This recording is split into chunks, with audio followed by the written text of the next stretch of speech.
और पाकिस्तान इस साल 3 मैच की T20 सीरीज खेल सकते हैं। अगर ऐसा हुआ तो 8 साल बाद दोनों टीमें किसी द्विपक्षीय सीरीज में भिड़ेंगी। अगले हफ्ते होने वाली ICC की बैठक में इसको लेकर बातचीत हो सकती है। वहीं भारतीय विदेश मंत्रालय ने कहा कि अभी इस मामले पर कोई फैसला नहीं लिया गया है। 30 मार्च को भारतीय विदेश मंत्री और पाकिस्तानी विदेश मंत्री की मुलाकात हो सकती है। इस दौरान दोनों देशों के बीच द्विपक्षीय क्रिकेट सीरीज पर सहमति बन सकती है। भारत पाकिस्तान सीमा से सटे सीमांत क्षेत्र में गुरुवार की दरमियानी रात युद्धाभ्यास के दौरान बड़ा हादसा हो गया। रात करीब 3 बजे सेना की जिप्सी में आग लग गई। इसमें सेना के 3 जवानों की जलने से मौत हो गई। वहीं 5 जवानों की हालत गंभीर बताई जा रही है। मृतकों में 1 सूबेदार और 2 जवान शामिल हैं। हादसे के बाद आसपास के ग्रामीणों की मदद से आग पर काबू पाया गया।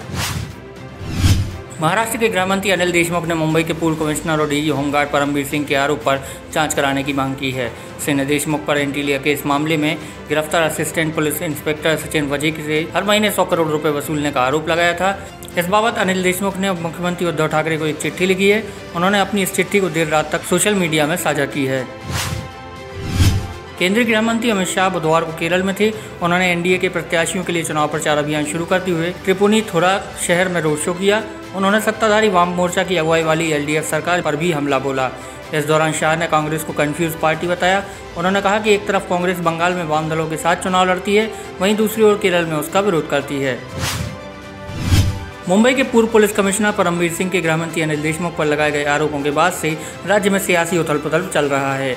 इस बीच कांग्रेस ने राज्यपाल भगत सिंह कोश्यारी से मिलकर सरकार का पक्ष प्रस्तुत करने की बात कही है, लेकिन राजभवन ने साफ किया है कि राज्यपाल मुंबई से बाहर हैं।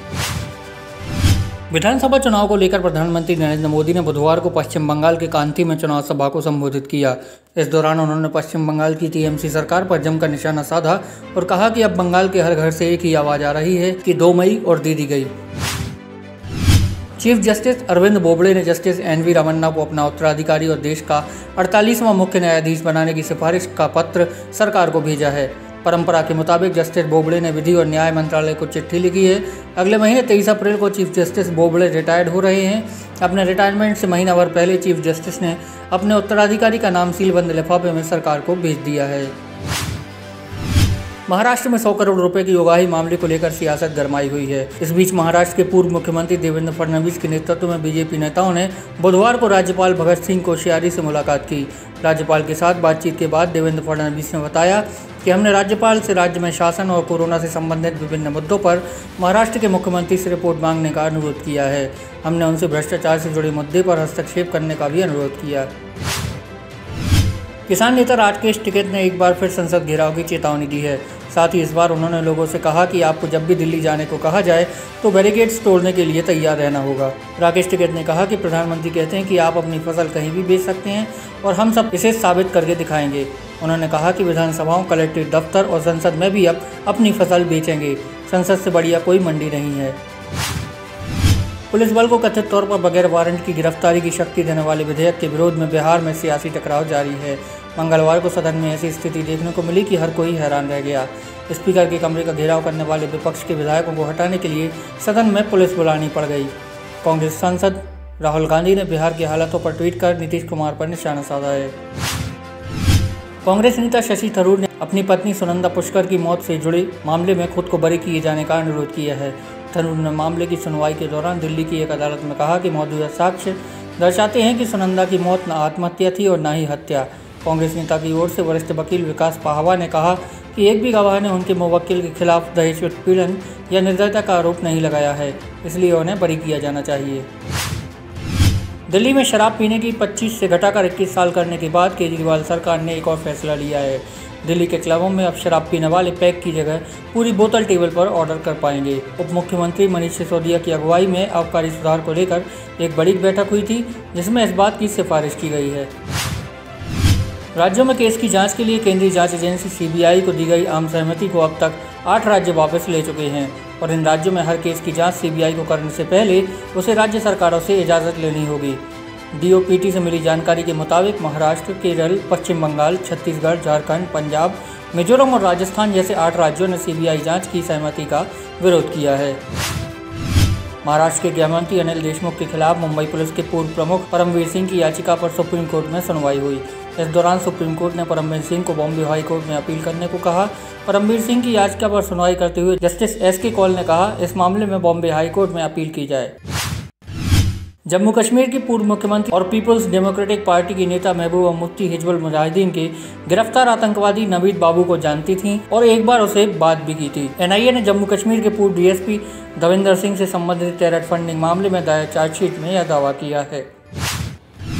भीलवाड़ा से गुजरने वाले जयपुर कोटा हाईवे पर हनुमान नगर में मंगलवार रात बड़ा हादसा हुआ। यहाँ टीकड़ गांव में आकाशीय बिजली गिरने से हाईवे पर चल रहा ट्रक पलट गया। ट्रक में 450 घरेलू सिलेंडर भरे हुए थे। ट्रक पलटते ही आग लग गई और सिलेंडर फटने लगे। एक के बाद एक करीब 2.5 घंटे तक सिलेंडरों में धमाके होते रहे।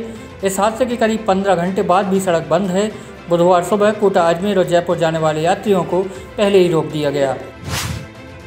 बिहार में मुख्य विपक्षी दल आरजेडी के नेताओं तेजस्वी यादव और तेज प्रताप यादव के खिलाफ पटना के 2 अलग अलग थानों में एफआईआर दर्ज की गई है। इसके अलावा पार्टी के कई अन्य नेताओं सहित करीब 3000 कार्यकर्ताओं के ऊपर भी केस दर्ज कराया गया है। इनके ऊपर हिंसा करने और सरकारी संपत्ति को नुकसान पहुंचाने का आरोप है। दूसरी ओर आरजेडी का कहना है कि पुलिस ने उसके नेताओं और कार्यकर्ताओं की बेवजह पिटाई की है। पार्टी ने दोषी पुलिसकर्मियों के खिलाफ कार्रवाई की मांग की है। भारत और पाकिस्तान के बीच रिश्ते सुधारने की दिशा में एक साथ कई लेवल पर पॉजिटिव कोशिशें शुरू हो चुकी हैं।